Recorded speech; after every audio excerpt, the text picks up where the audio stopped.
साल 99 बीकानेर की गलियों में एक 12 साल का बच्चा भुजियां बनाना सीखता है अपनी बुआ के साथ और उसको केवल 2 पैसों में बेचना शुरू कर देता है। 12 साल का ये लड़का बिल्कुल इस चीज़ से नावाकिफ होता है कि आखिरकार ये हल्दीराम के नाम से एक बहुत ब्रांड बन जाएगा। ये कहानी है इंडिया के सबसे बड़े स्नैक ब्रांड हल्दीराम की।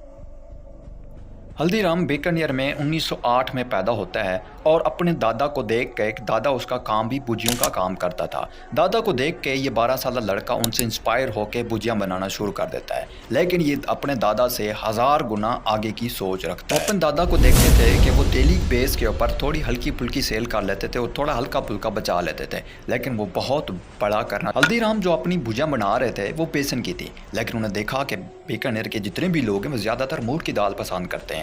इस वजह से हल्दीराम ने दोनों को मिक्स करके एक अपना नया स्नैक्स ब्रांड तैयार कर लिया। लोग बहुत इसको पसंद करने लग गए। हल्दीराम ने दूसरा सबसे बड़ा फायदा ये उठाया कि वहाँ पे महाराज डंगर सिंह, जो कि बहुत मशहूर वहाँ पे महाराज थे, उनके नाम से उन्होंने अपनी भुजियों का नाम भी डंगर सेव के नाम से रख दिया, जो कि बाकी भुजियों से बिल्कुल डिफरेंट थी और बहुत ज़्यादा क्रिस्पी भी। और ये प्रीमियम हल्दीराम जो उन्होंने स्नैक्स बनाए थे, इनकी डिमांड भी बढ़ा दी गई, इनकी प्राइस भी बढ़ा दी गई और लोगों ने इनको बड़ी खुशी से जो ना कबूल किया। हल्दीराम 2 भाई भी अब इस कारोबार में इन हो चुके थे। हल्दीराम चाहते थे कि वो अपनी फैमिली को भी इसमें इन्वॉल्व करें, ना सिर्फ वो अपनी फैमिली बल्कि एक बहुत बड़ा कुछ करना चाहते थे। लेकिन 1944 में हल्दीराम के घर में एक बहुत बड़ा ट्विस्ट आया, उसकी लाइफ में बड़ा ट्विस्ट आया। हुआ ये कि उनकी फैमिली भी उनसे बिछड़ गई, उनकी फैमिली के अंदर दरारें पैदा हो गई और आखिरकार हल्दीराम को उनके कारोबार से भी निकाल दिया गया। जी जान और जिगर से बनाया ये कारोबार हल्दीराम आखिरकार छोड़ के अपनी फैमिली को लेके बाहर चला जाता है और फुटपाथ पे आ जाता है। फुटपाथ पे आते हुए वो खुद को सोचता है और ख़ुद को संभालता है और ख़ुद से एक एनालिसिस करता है। और वो जब बाज़ार में जाता है तो वहाँ पे देखता है कि उसके पीछे एक उसका दोस्त है, उसको हाथ हिला के कह रहा है उसका नाम पुकार कर। जब वो पीछे देखता है तो उसके बचपन का एक दोस्त, जिसको उसने 200 रुपये की मदद से उसकी हेल्प की थी, वो खड़ा होता है। हल्दीराम की किस्मत देखें कि वो 100 रुपया देख के उसकी मदद करता है, उसका एहसान वो चुका देता है। इन पैसों की मदद से हल्दीराम सबसे पहले अपना घर खरीदता है, उसके बाद फैमिली को सेटल करता है। फैमिली सेटल होने के बाद उसकी जो घरवाली होती है मूंग दाल बनाने में बड़ी माहिर होती है और मूंग दाल वो बनाती है, जबकि हल्दीराम उसकी डिशेस बना के और सारा कुछ तैयार करके सारा दिन पूरे बाज़ार में घूमता रहता है और ऑफिस बॉय की तरह, लोकल बॉय की तरह, लोकल वर्कर की तरह, ऑफिस वर्कर की तरह, कोरियर की तरह हर उस कंडीशन में इस दाल को, इस मूंगिया को बेचता है। हल्दीराम ने थोड़े थोड़े पैसे जोड़ के बाज़ार में एक शॉप भी खरीद लेता है। यही वो शॉप होती है जो इसका मुकद्दर जगा देती है और आहिस्ता आहिस्ता मार्केट में फैल जाता है कि हल्दीराम वापस आ गया है, हल्दीराम वापस आ गया है। लोगों की लाइनें लग जाती हैं।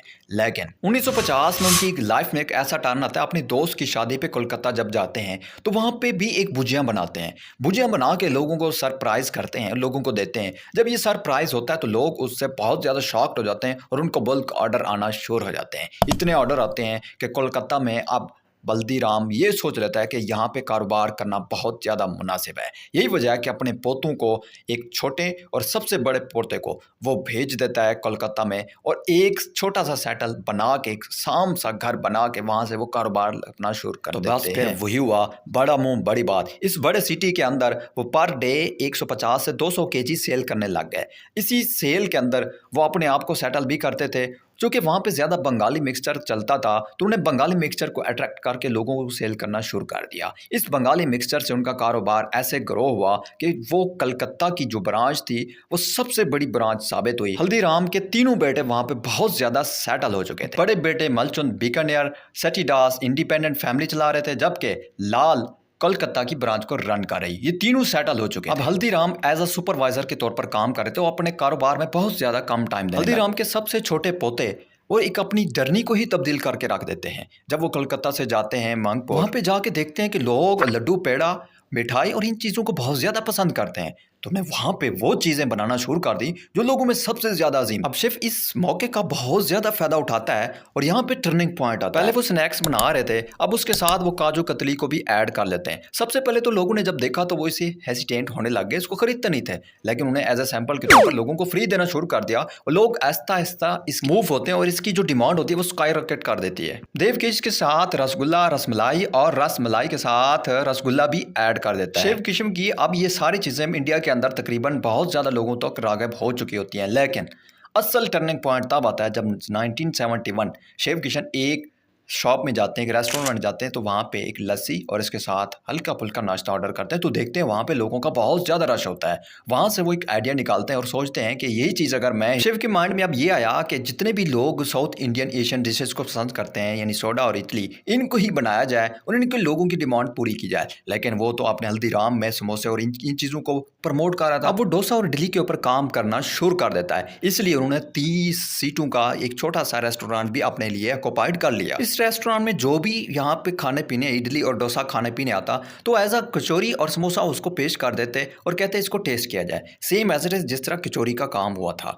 और इसी बिजनेस को देखते हुए, इसी आइडिया को देखते हुए, तो वहाँ पे लोगों का बहुत ज़्यादा रश हो जाता है। रेगुलर कंज्यूमर भी आना शुरू हो गए, लोग उसके बड़े बड़े ऑर्डर करते हैं। वहाँ पे बहुत ज़्यादा ब्रांचेस ओपन हो चुकी थी। इस नागराग में अब इन हल्दीराम और इन सारी चीज़ों का बहुत ज़्यादा चर्चा हो चुका था और आखिरकार एक बहुत बड़ा रेस्टोरेंट ओपन कर देते हैं। लेकिन एक ऐसा दिन भी आया जब वहाँ पे 1984 के अंदर एंटी स्ट्राइक्स हुआ और सिखों का एंटी स्ट्राइक हुआ, तो दिल्ली झुलस के रह गया। उनकी जितनी भी दुकानें हुई वहाँ पे जल के राख हो गई। दिल्ली में बिजनेस बिल्कुल 0% पे आ गया। लेकिन उन्हें हार नहीं मानी, उन्हें दोबारा अपने कुछ स्टैब्लिश करने के लिए मांगपोर और बीकानेर से वहाँ से हेल्प ली और एक न्यू शॉप ओपन कर ली। उसका नाम भी हल्दी नाम रख दिया। अब ये इसकी रेपुटेशन वापस आ तो चुकी थी और इसका ग्रो करना अब बाकी था। और वहाँ पे वो तकरीबन 200 फीट की एक बड़ी बड़ी फैक्ट्री भी अपने नाम कर लेते हैं और वहाँ पे बहुत ज़्यादा आउटलेट्स भी ले लेता है और अपने बिजनेस को दोबारा ग्रो करने की ट्राई कर लेता है और इसकी ये कोशिश बिल्कुल कामयाब होती है। देवकिश और मनोहर लाल दोनों मिलकर इस बिजनेस को वर्ल्ड क्लास बनाने पे लग जाते हैं और उनका टारगेट ये होता है कि इंडिया में जितने भी लोग हैं हमारे प्रोडक्ट को कंज्यूम करें। इसलिए वो देखते हैं कि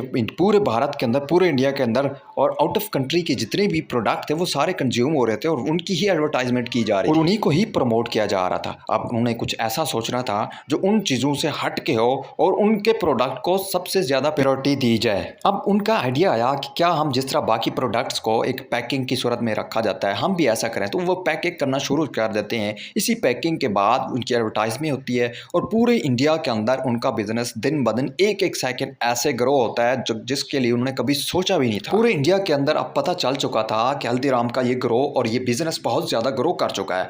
अब हल्दीराम ने दूसरा ये सोचा कि जितने भी पैकिंग हैं उनकी मिकदार बढ़ा दी जाए और उनको 50 की बजाय 400 पैकेज प्रोडक्ट सेल करना शुरू कर दिए और उनको अलग अलग कैटेगरी दे के आप सेल कर रहा था। और बाकायदा वहाँ पे लिखा जाता है कि ये 5 रुपए की, ये 15 की, ये 20 की, यहाँ पे मेंशन की जाती है, बाकायदा तौर पर रकम मेंशन की जाती है। उसके बाद वो उसकी कलरिंग एक ऐसी खूबसूरत कलरिंग करता है जो सबसे यूनिक होती है। उसके बाद वो पूरे इंडिया के अंदर अपने कंज्यूमर ढूंढता है और कस्टमर ढूंढता है और डिस्ट्रीब्यूटर ढूंढता है और इसी रिटेलर के साथ, डिस्ट्रीब्यूटर के साथ अपने पूरे कारोबार को पूरे इंडिया में फैला देता है। हल्दीराम का कारोबार USA, UK, सिंगापुर, इवन के 40 से लेकर 60 ममालिक ऐसे हैं जहाँ पे ये ब्रांड के तौर पर काम करता है। आज से 100 साल शुरू होने वाला 2 रुपए का काम आज 9 करोड़ से एबव हो चुका है और पूरी दुनिया में अपना लोहा मनवा चुका है। इस वीडियो से हमें ये सबक मिलता है कि आपका बिजनेस जितना भी हो, अगर आप ईमानदारी से काम करोगे तो आपका बिजनेस एक ना एक दिन ऐसे ही हल्दीराम से भी बड़ा प्रोडक्ट बन सकता है। वीडियो पसंद है ये तो चैनल को सब्सक्राइब कर दें, अच्छा सा कॉमेंट भी कर